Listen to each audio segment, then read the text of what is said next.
முனிவர் சொல்றபடியெல்லாம் செஞ்சு அக்னி உபாசனம் பண்ணி அந்த ருக்மிணியுடைய திருக்கரத்தை வச்சு சப்தபதி எல்லாம் பண்ணி அழிச்சுட்டு வர கண்ணா ஒரு அழகா காலிடுதா காலை பிடிச்சி கண்ணனை அழிச்சுட்டு வர அந்த வரனுடைய பதுவனுடைய கால் கட்டவரில் பிடிச்சி 7 அடி நினைச்சு வரணும் சாஸ்திரம் கண்ணன் காலை பிடிச்சி இழுத்துட்டு வந்துருக்கா அவட்டு நடந்து வரா பல கடிச்சு சிரிக்கிறான். ஏன்னா வேத அர்த்தங்கள் அவருக்கு ஏக விஷே விஷ்ணுஸ்துவான் வேது வே ஊர்ஜே விஷ்ணுஸ்துவான் வேது அப்படின்னு வாத்தியார் சொல்லிக்கிறார். ஒவ்வொரு அடியிலையும் உன்னை விஷ்ணு தொடரட்டும்னா முன்னாடிதான் போயிட்டு பின்னாடி வர்றதுல தொடரணும்னு சொல்லுவாங்க. இவர் முன்னாடியே போறாருன்னா அவர் தனக்கு தானே புரிஞ்சுன்னு சிரிக்கிறான்.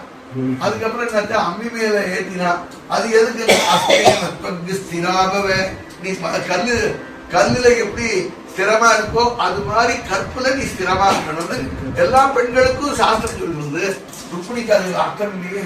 ஏன்னா அவ அந்நிய ஸ்திரிய புருஷனை நினைச்சு பாப்பாளானே. அதனால அவளுக்கு எப்படி அன்வயமாகும் அப்படின்னு அண்ணன் சொல்றா. காலாந்தரே பக்தவர பிரதட்டம் ஆரோடு மத்திய சிலாசனஞ்சே பின்னாடி சந்திரபாகான் இருக்கிற புண்டலிக்குங்கிற பக்தநாத்துக்கு போவோம். ஒரு சங்கரத்துக்கு மட்டும் நின்றுமா அன்னைக்கு ஒத்த கல்ல நிக்கிறதுக்கு அபியாசம் பண்ணணும். அதுக்காக இன்னைக்கு அம்மியில நின்று அபியாசம் பண்ணிக்கணும்.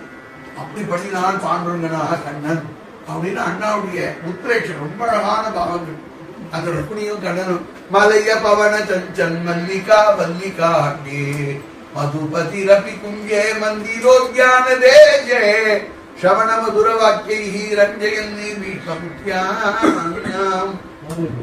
ருக்மிணி பண்ணிருக்கிற அண்ணா வர்ணிக்கிறா. அந்த புறத்துல போய் ருக்மிணியோட கண்ணன் சௌக்கியமா இருக்கா. சரி இப்படிலாம் பாகவதத்துல ருக்மிணி கல்யாணத்தை சொல்றாரு. இந்த ருக்மிணி கண்ணன் வீட்டுக்கு வந்தா எல்லாரும் ஆனந்தப்பட்டா. பக்தாளுக்கெல்லாம் ஆனந்தமாச்சு. ருக்மிணி கல்யாணம் ஆச்சு. எல்லாருக்கும் மகாமூலகா புரோகசா ஊர்ல இருக்கிறவாழ்லாம் கொண்டாட்டமா இருக்கு. அப்படி ஊரே உலகமே சந்தோஷமா இருக்கு. அப்படி ருக்மிணி கல்யாணனான பகவான் கல்யாண கிருஷ்ணனாக தரிசனம் கொடுக்குறானே. அவன் 16,108 தேவிகளுக்கும் கல்யாணம் ரெண்டு எல்லாருக்கும் அனுகூலம் ரெண்டு. உச்சியில இருந்த சுதாமா அவர் ஒரு கிரகஸ்தனா இருந்தா ஏழைகளை வாழ வைக்கணும். அதனால சுதாமான்னு ஏதோ ஃப்ரெண்டா அவர் வந்தார். அவர் நிறைய அள்ளி கொடுத்தார். அவர் ஆத்துக்கு போய் சொல்றார், ஒரு மேகம் மழை பொழியறதுன்னா 4 இடி இடிச்சுட்டு அப்புறம் தான் 4 தூத்தல் போடுவோம். கண்ணா நீ கொடுக்க போறேன்னு ஒரு வார்த்தை சொல்லாம கையிலையும் கொடுக்க தூக்கி கொடுக்க என்ன வைக்கல. இப்பெல்லாம் என்ன பண்ணா வெயிட் டிரான்ஸ்ஃபர் பண்ணிடுறான். அது மாதிரி கண்ணன் பார்வையினாலேயே